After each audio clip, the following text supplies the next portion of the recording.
ఎంత కారం ఎక్కువగా తిన్నా, ఎర్ర కారం బాగా ఇంతంత పోసుకు తిన్నా దానివల్ల బీపీ కానీ, షుగర్ కానీ, గుండె జబ్బులు కానీ, కీళ్ళ నొప్పులు కానీ, చర్మ వ్యాధులు కానీ, మీకు ఏ విధమైన కిడ్నీ జబ్బులు కానీ, లివర్ జబ్బులు కానీ ఏవీ రావు.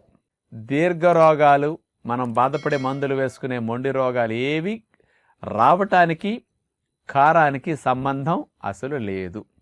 మరి ఇది వినేసరికి బాగా ఎర్రకారం బాగా వాడి ఎర్రెర్రగా తినేవారికి చాలా సంతోషంగా అనిపిస్తుంది. ఇంత మంచి విషయం విన్నాం కదా అని. ఇది యథార్థము. అసలు కారానికి జబ్బులు కలిగించే గుణం అట్లాంటిది లేదండి.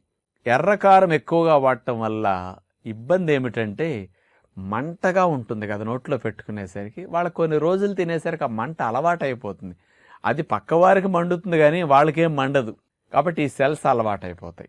ఏదైనా ఎక్కువైతే తినేటప్పుడు కారానికి నోట్లో లాలాజలం వస్తుంది, కొంచెం కళ్ళమ్మట నీళ్లు, ముక్కమ్మట నీళ్లు